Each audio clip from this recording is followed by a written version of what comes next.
시험을 참는 자는 복이 있나니 이는 시련을 견디어낸 자가 주께서 자기를 사랑하는 자들에게 약속하신 생명의 면류관을 얻을 것이기 때문이라. 사람이 시험을 받을 때에 내가 하나님께 시험을 받는다 하지 말지니 하나님은 악에게 시험을 받지도 아니하시고 친히 아무도 시험하지 아니하시느니라. 오직 각 사람이 시험을 받는 것은 자기 욕심에 끌려 미혹됨이니 욕심이 잉태한즉 죄를 낳고 죄가 장성한즉 사망을 낳느니라. 내 사랑하는 형제들아 속지 말라. 온갖 좋은 은사와 온전한 선물이 다 위로부터 빛들의 아버지께로부터 내려오나니 그는 변함도 없으시고 회전하는 그림자도 없으시니라. 그가 그 피조물 중에 우리로 한 첫 열매가 되게 하시려고 자기의 뜻을 따라 진리의 말씀으로 우리를 낳으셨느니라. 12절부터 27절에서는 앞선 첫 번째 서론과 유사한 흐름을 가진 두 번째 서론이 등장합니다. 두 번째 서론은 첫 번째 서론에서 다룬 주제들을 다시 반복하면서 보다 깊은 이야기로 나아갑니다. 두 번째 서론 역시 2절에서처럼 시험으로 시작합니다. 시험을 참는 자는 복이 있나니 이는 시련을 견디어낸 자가 주께서 자기를 사랑하는 자들에게 약속하신 생명의 면류관을 얻을 것이기 때문이라. 아멘. 시험을 참는 자는 복이 있나니 라는 말은 산상수훈 가운데 팔복의 말씀을 떠올리게 합니다. 마태복음 5장 3절에서는 이렇게 말씀하십니다. 심령이 가난한 자는 복이 있나니 천국이 그들의 것이며. 아멘. 여기서 말하는 복은 종말론적인 의미와 현재적인 의미를 모두 담고 있습니다. 심령이 가난한 자에게 천국은 이미 그들의 것이며 또한 장차 온전히 그들의 것이 될 것입니다. 이처럼 시험 속을 인내로 견디어 나가는 자들에게 주어지는 생명의 면류관 또한 장차 주어지는 것이며 동시에 지금 살아있는 소망이며 위로가 되는 것입니다. 생명의 면류관은 운동하는 사람이 온갖 훈련의 고됨과 경쟁의 치열함을 견디고 결국 운동 경기에서 금메달을 따서 목에 거는 것처럼 믿음의 시험을 끝까지 인내하여 통과하는 자에게 주어지는 것입니다. 여기서 중요한 것은 면류관 자체가 아니라 시험을 인내하고 영적 생명을 내 것으로 얻게 된 그 영광의 면류관을 소유할 자격을 갖추게 된 온전하고 구비하여 조금도 부족함이 없는 나 자신입니다. 그런 점에서 시험을 참는 자에게 약속된 복은 내가 받아서 소유하게 되는 어떤 것이 아니라 영광 중에 완성되어 영원한 삶을 살게 될 나 자신을 뜻하는 것으로 봐야 합니다. 세상의 모든 상장과 트로피와 면류관은 시간이 지나면 먼지가 쌓이고 녹슬어버립니다. 그 영광의 상장을 준 사람도 받은 사람도 모두 잊혀지고 사라지게 됩니다. 그러나 생명의 면류관은 그렇지 않습니다. 내가 받아 누리는 생명이 곧 면류관이고 그 영광은 영원히 사라지지 않습니다. 우리에게 주어진 테스트와 검증의 시간, 연단의 시간은 곧 끝날 것이고 이 시험이 다 끝나면 약속대로 생명의 면류관이 주어질 것입니다. 그러므로 이 영광에 대한 분명한 확신과 소망을 가진 사람은 지금 당장 눈앞에 펼쳐진 여러 가지 고난과 시험 가운데서 인내하며 순종할 수 있게 되는 것입니다. 우리는 시험을 통과하면서 우리 안에 있는 것들을 확인하게 되고 자라나게 됩니다. 용서할 수 없던 내가 용서할 수 있게 되고 인색하던 내가 긍휼이 넘쳐 베푸는 사람이 됩니다. 급하고 사나운 성격이 부드러워지고 평소에 아무렇지도 않게 내뱉던 악한 말들이 양심의 가책을 받게 됩니다. 말씀을 더욱 깊이 알아가면서 하나님 나라를 소원하게 되고 하나님의 영광을 드러내는 아름답고 의로운 삶을 사모하게 됩니다. 이렇게 하나님께서 주시는 시험을 통해 점점 검증되어 갈 때 우리 안에 하나님께서 심어두신 영광스러운 성품들이 하나씩 자라나며 꽃을 피우고 열매를 맺게 됩니다. 이것이 바로 지금 여기 이 땅에서 약속을 따라 이루어져가는 영광스러운 선물, 생명의 면류관의 모습입니다. 12절에서는 시험을 참는 자와 주님을 사랑하는 자가 병행을 이루고 있습니다. 주님을 사랑하는 자들이란 하나님께 언약적인 사랑을 받은 자들이고 그 사랑 안에서 하나님을 사랑하며 이웃을 사랑하는 자들입니다.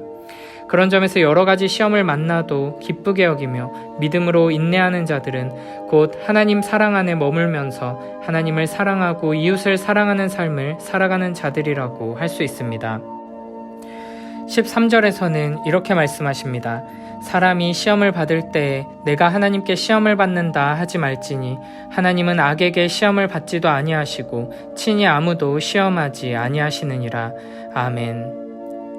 시험을 받을 때 기뻐하며 믿음으로 인내하여 생명의 면류관을 얻기 위해서 우리는 하나님께 지혜를 구해야 하고 모든 사람에게 후히 주시고 꾸짖지 아니하시는 하나님을 의심하지 말고 두 마음을 품지 말아야 합니다. 13절에서는 내가 하나님께 시험을 받는다, 하나님께서 나를 시험하신다고 생각하지 말라고 경고합니다. 여기서 하나님께서 우리를 시험하지 않으신다고 할 때 시험은 악한 유혹으로 우리를 넘어뜨리게 하는 시험을 의미합니다. 하나님께서는 우리를 연단하시고 점검하셔서 성장하게 하시고 영광스러운 자격을 갖추게 하시는 시험은 주시지만 우리를 죄악으로 이끌어 넘어뜨리려는 시험은 주지 않으신다는 것입니다. 그러므로 우리는 시험이 왔을 때 하나님께서 나를 죄악으로 이끄셨다고 말해서는 결코 안 될 것입니다. 그래서 14, 15절에서는 이렇게 말씀하십니다. 오직 각 사람이 시험을 받는 것은 자기 욕심에 끌려 미혹됨이니 욕심이 잉태한 즉 죄를 낳고 죄가 장성한 즉 사망을 낳느니라. 아멘. 하나님께서는 이스라엘을 광야로 이끄셔서 그곳에서 시험하셨습니다. 그러나 그 시험은 이스라엘을 죄악으로 이끌기 위한 시험이 아니었고 오히려 이스라엘을 온전케 하고 복되게 하기 위한 시험이었습니다. 그래서 신명기 8장 2절과 16절에서는 이렇게 말씀하십니다. 내 하나님 여호와께서 이 40년 동안에 내게 광야길을 걷게 하신 것을 기억하라. 이는 너를 낮추시며 너를 시험하사 내 마음이 어떠한지 그 명령을 지키는지 지키지 않는지 알려 하심이라. 내 조상들도 알지 못하던 만나를 광야에서 내게 먹이셨나니 이는 다 너를 낮추시며 너를 시험하사 마침내 내게 복을 주려 하심이었느니라. 아멘. 그러므로 우리는 하나님께서는 언제나 우리를 복주시기 위해 시험을 주시고 마귀는 항상 우리를 넘어뜨리고 망가뜨리기 위해 유혹하며 시험한다는 것을 기억해야 합니다. 그런 점에서 우리가 죄에 빠지는 것은 하나님의 시험 때문이 아니라 내 안에 있는 죄악된 욕심에 끌려 미혹되었기 때문임을 알아야 합니다. 우리가 죄를 짓고 악을 행했을 때 하나님께 핑계를 대거나 하나님을 원망해서는 안 된다는 것입니다.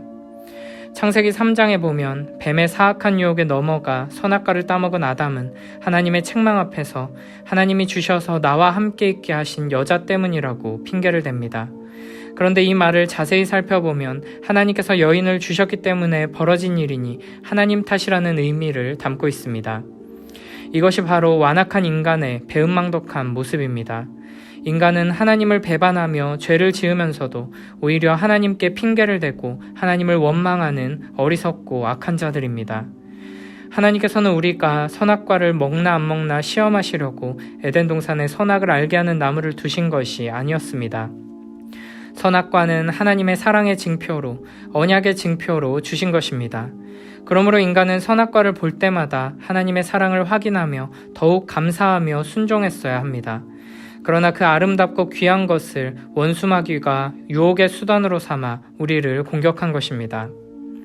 우리가 기억해야 할 것은 우리 삶에 여러 가지 시험이 있지만 이를 믿음의 시련으로 받고 하나님을 의지하여 끝까지 인내하는 지혜로운 사람은 생명의 면류관을 얻게 될 것이지만 같은 시험 앞에서 하나님을 우리를 시험하는 분으로 오해하면서 자기 욕심에 끌려 미혹되는 어리석은 사람은 결국에는 사망을 낳게 된다는 것입니다. 그러므로 우리는 아버지 하나님의 능력과 사랑에 대한 바른 믿음을 가져야 합니다. 우리 주님께서는 악에게 시험 받으시는 분이 결코 아니시며 우리를 악한 자리로 끌고 가는 유혹과 시험을 내리시는 분도 아니십니다. 우리 주님께서는 전능하신 분이시며 우리를 사랑하셔서 모든 것을 내어주시는 분이십니다. 그러므로 주님께서는 이 모든 일을 통해 우리를 온전하고 구비하여 조금도 부족함이 없는 자로 완성해내실 것입니다. 이 믿음 안에서 기쁨으로 시험을 참는 복된 우리 모두가 되길 축복합니다. 14, 15절에 나오는 사람이 시험에 들어 죽음에 이르는 과정을 보면 자기 욕심에 끌려 미혹되는 것으로 시작해서 욕심이 잉태해 죄를 낳고 죄가 장성해 사망을 낳는다고 말합니다. 이를 자세히 살펴보면 이끌림, 걸려듦, 받아들임, 죄를 낳음, 죄가 자람, 죽음의 이름에 6단계로 묘사되고 있음을 알 수 있습니다. 상당히 오랜 기간 여러 단계들을 거치는 것으로 그려지는 것입니다.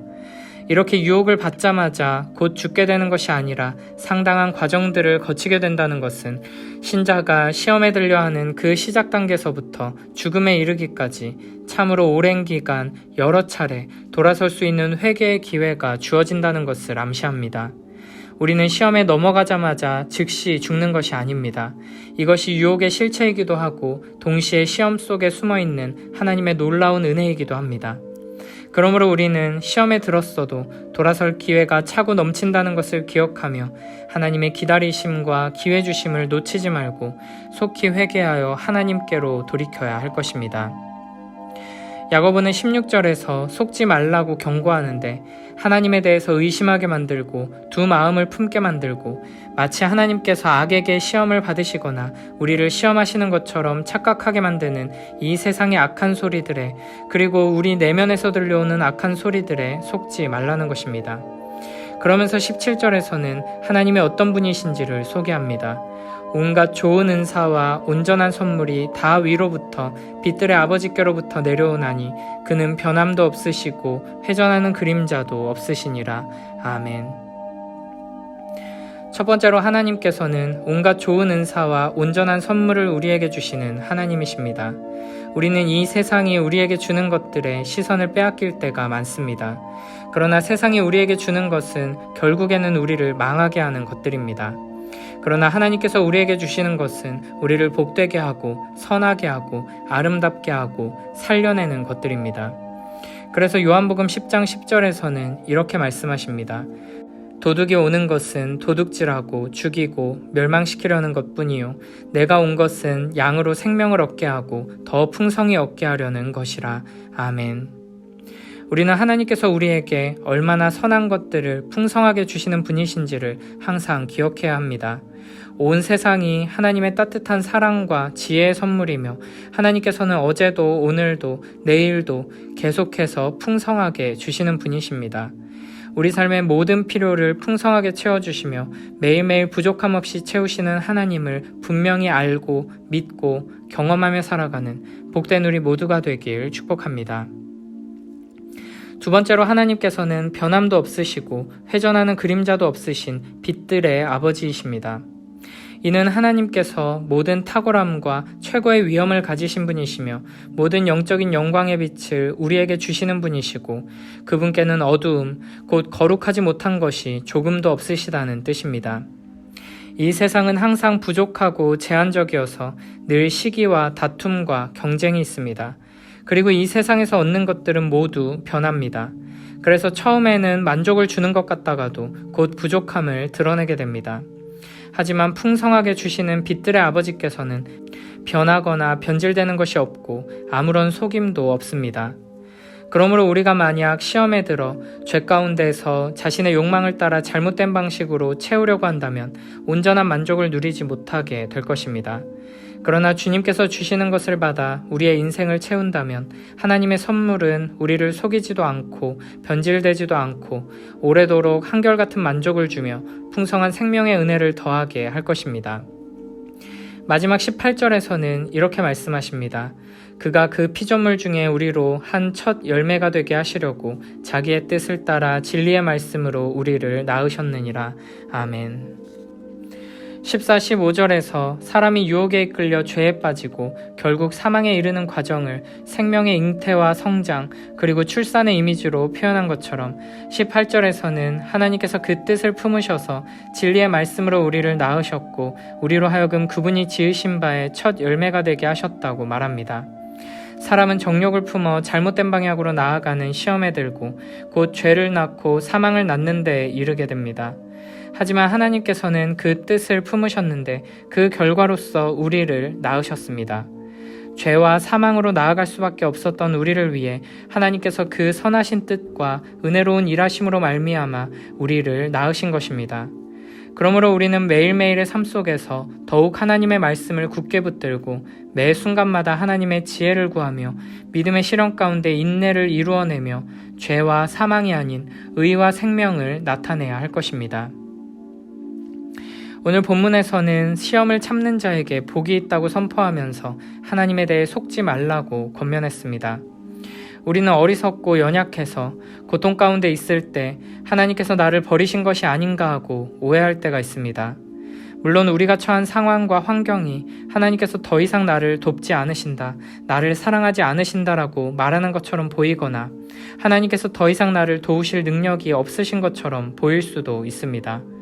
그러나 우리는 그 어떤 상황과 환경 속에서도 하나님의 말씀을 붙들고 하나님의 말씀에 근거해서 생각하고 믿어야 합니다. 세상의 헛된 메시지에 속지 말아야 하고 주변에서 하는 말이나 내 마음속에서 들려오는 소리에도 속지 말아야 합니다. 내 경험이나 내가 처한 현실에도 속지 말아야 합니다. 오직 참된 진리와 지혜는 하나님의 말씀 속에 있습니다. 그 어떤 시련과 고난과 어려움 속에서도 하나님께서는 우리를 결코 버리지 않으십니다.